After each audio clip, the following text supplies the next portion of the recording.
Hello guys, welcome back to your favorite YouTube channel Current Affairs by कमल।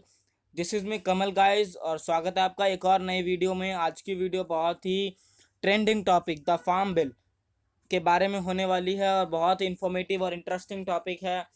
आपको मैं आज बताने वाला हूँ द फार्म बिल, जो कि प्रोटेस्टिंग बहुत कंट्रोवर्शियल बिल है इस समय पर।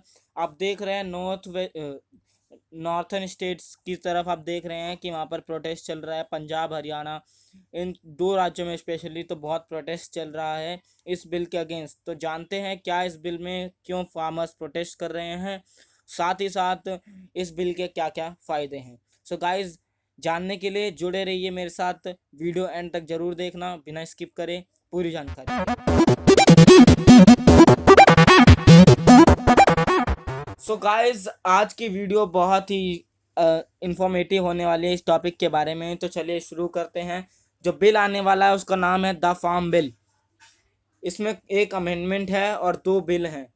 ओके गाइज, दो बिल और एक अमेंडमेंट, मतलब कि एक पहले से ही बिल था लेकिन उसमें कुछ अमेंडमेंट्स लाए हैं। तो चलिए शुरू करते हैं और जानते हैं कौन कौन से बिल हैं।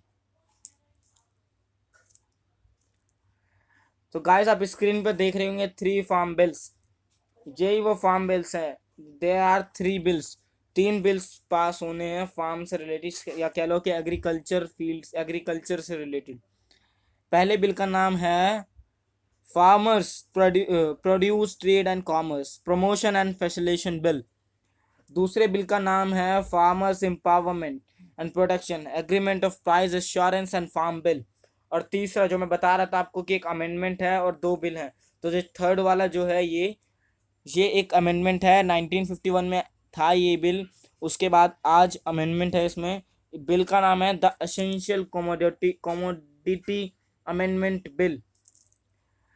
सो गाइस, आपको मैं इनके बारे में थोड़ा सा भी बता देता हूँ जिससे आपको इनका बड़ा नाम याद ना रख के इसको छोटे में समझने में आसानी होगी। थर्ड वाला तो आप समझ जाओगे ये वाला, लेकिन इन दोनों का मैं आपको बता देता हूँ।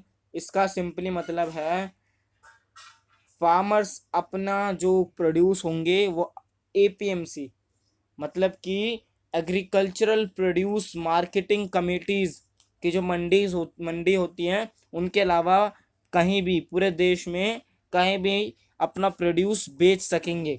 दूसरा जो आता है वो ये है गाइस, इसका मतलब है कॉन्ट्रैक्ट फार्मिंग। कॉन्ट्रैक्ट फार्मिंग मतलब कि कॉन्ट्रैक्ट से फार्मिंग होगी। ओके गाइस, तो ये याद रखना।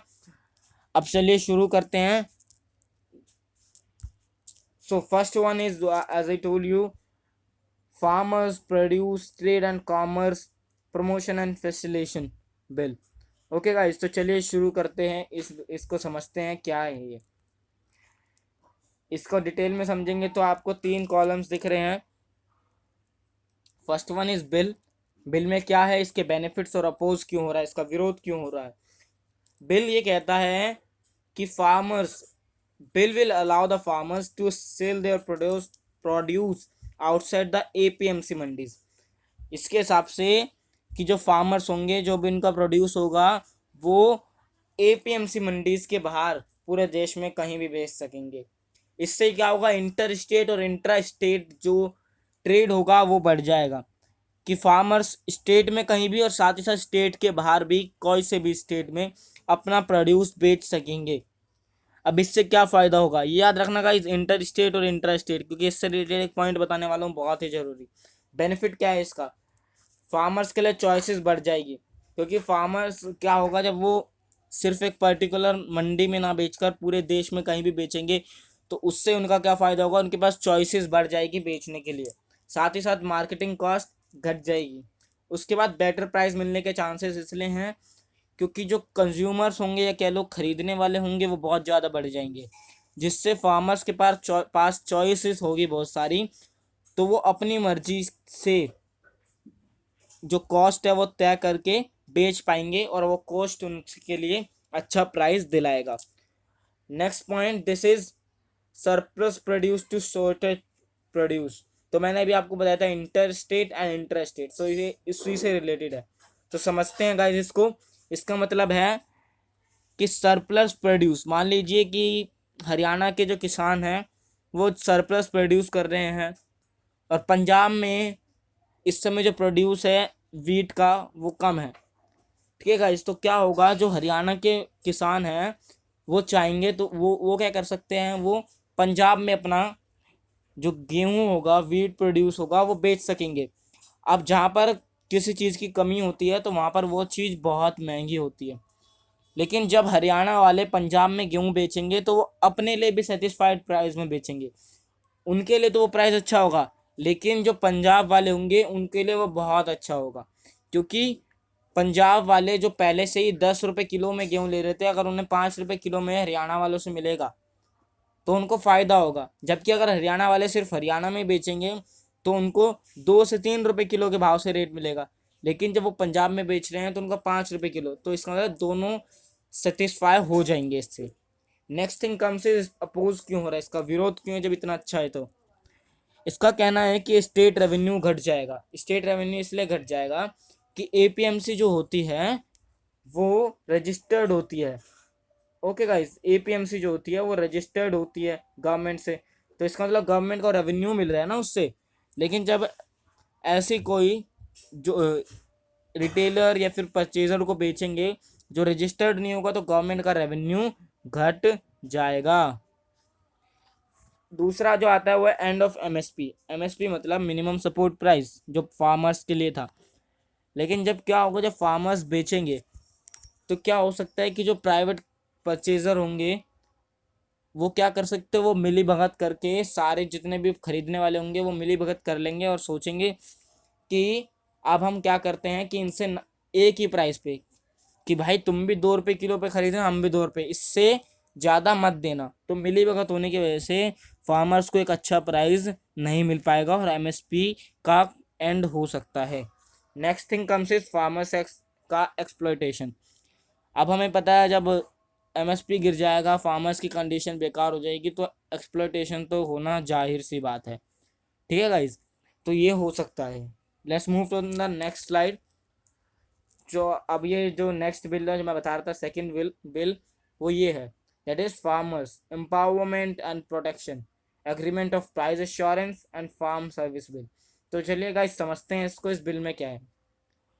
सो द थिंग इज कि बिल जो ये कहता है, बिल कहता है the legislation on contract farming will allow farmers to enter into a contract with agri-business farms or large retailers on pre-agreed prices of produce। pre-agreed prices समझिए इसको।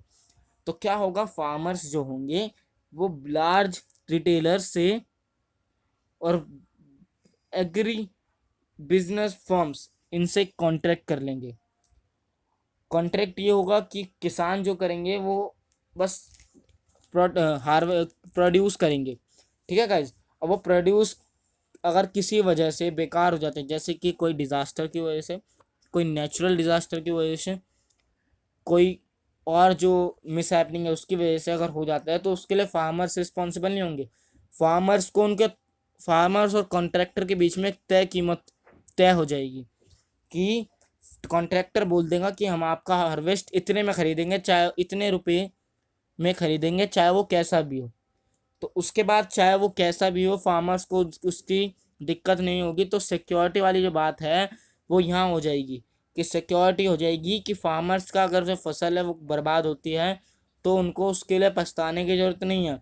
जैसे कई बार ड्रॉट की वजह से, फ्लड्स की वजह से हो जाती है, तो उसके लिए उनको पछताने की ज़रूरत नहीं है। दूसरा, information of new inputs and tech. मतलब कि क्या होगा कि जो प्राइवेट फर्म्स और प्राइवेट बिजनेस फर्म्स होती है, लार्ज रिटेलर्स जो होते हैं, उनके पास ज़्यादा रिसोर्सेस होते हैं, तो वो फार्मिंग में भी ज़्यादा टेक्नोलॉजी इनपुट्स का यूज़ करेंगे, जिससे कि फार्मर्स को भी इनके बारे में पता चल जाएगा और वो भी खुद यूज़ कर पाएंगे। मार्केटिंग कॉस्ट कम हो जाएगी, और जब फार्मर्स का एक्सपेंडिचर कम हो जाएगा तो उनकी अर्निंग बढ़ जाएगी, इनकम बढ़ जाएगी। नेक्स्ट थिंग आते गाइस कि अपोज क्यों हो रहा है। अपोज इसलिए हो रहा है कि कहना है कि इससे सिर्फ कॉरपोरेट्स को फ़ायदा होगा, कि कॉरपोरेट्स ही अपनी मर्जी से फिर वो क्रॉप्स खरीद लेंगे, उसके बाद अपनी मर्जी के रेटों पे बेचेंगे वो रेट्स पे, तो उससे सिर्फ कॉरपोरेट्स को फ़ायदा होगा। Low negotiation power of farmers, farmers की नेगोशिएशन पावर कम हो जाएगी, वो नेगोशिएट नहीं कर पाएंगे इतना क्योंकि जब वो उन कॉन्ट्रैक्ट में बंध जाएंगे इसके वजह से।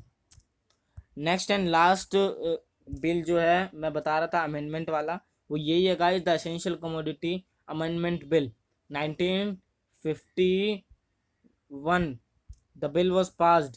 अब क्यों पास हुआ था ये भी समझते हैं। हमने देखा था जब 1947 में कंट्री फ्रीडम इंडिपेंडेंट होती है तो उस समय पर कंट्री के अंदर फूड ग्रेन्स की बहुत कमी थी। मतलब इंडिया में फूड ग्रेन्स कम थे, पॉपुलेशन ज़्यादा थी। तो उसके वजह से क्या हुआ कि कुछ जो ग्रेन्स थे, कुछ जो हार्वेस्ट प्रोड्यूस था उसको एसेंशियल कमोडिटी में डाल दिया गया। जैसे मैं नेक्स्ट स्लाइड पे लेके चलता हूँ।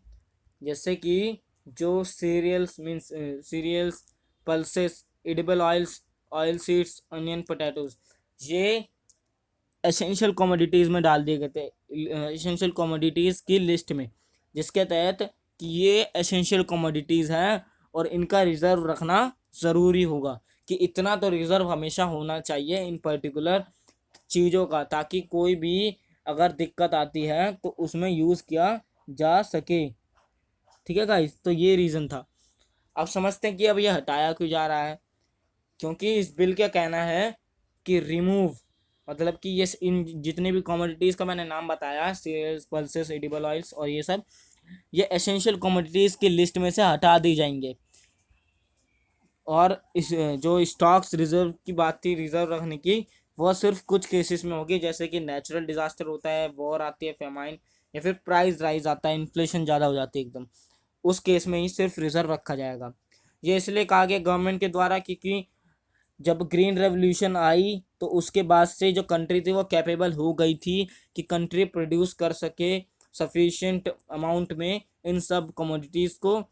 इसलिए गवर्नमेंट का ये कहना है कि इनको एसेंशियल कमोडिटीज़ में रखने से फ़ायदा नहीं है, इनका स्टॉक्स रिजर्व रखने का कोई फ़ायदा नहीं है।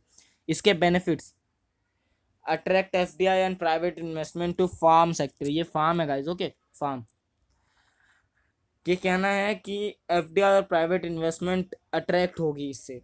वो कैसे कि जब स्टॉक्स नहीं होगा तो प्राइवेट जो फार्म्स होगी, मतलब गवर्नमेंट स्टॉक रखती थी पहले, ठीक है गाइज, तब जब एफडीआई और से प्राइवेट इन्वेस्टमेंट्स आ जाएगी फार्म सेक्टर में भी, क्योंकि गवर्नमेंट के पास स्टॉक नहीं होगा तो प्रोड्यूस करने के लिए प्रोड्यूस पे ज़्यादा ध्यान देगा कि प्रोड्यूस ज़्यादा करें, तो प्राइवेट इंडस्ट्री इन्वेस्टमेंट्स और एफडीआई आएगी ताकि वो इन्वेस्ट कर सके फार्म सेक्टर में और ग्रो सेक्टर।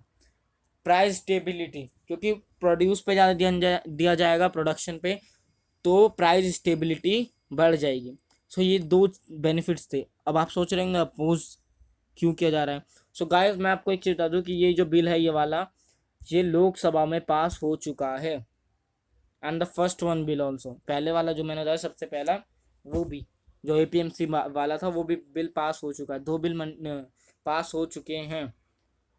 सो गाइज, इसका अपोज का ये रीज़न हो सकता है कि जब रिज़र्व नहीं होगा तो रिज़र्व ना होने की वजह से फूड सिक्योरिटी पे गलत इम्पैक्ट पड़ सकता है। So guys, this was the video और आई होप आपको वीडियो पसंद आए। अगर गाइज आपको वीडियो पसंद आई तो लाइक करना, शेयर करना। आप चैनल पर नए हो तो चैनल को ज़रूर सब्सक्राइब करना ताकि आने वाली हर वीडियो का अपडेट आपको मिले सबसे पहले। So guys, thank you for watching the video. I hope you understand और सपोर्ट दीजिए आपका, ताकि मैं न्यू वीडियोस लाता रहूँ। And sorry for the late video guys, क्योंकि प्रॉब्लम्स थी कुछ और उस वजह से वीडियो लेट हो गई। But I hope I will be bringing the videos very soon. Thank you guys.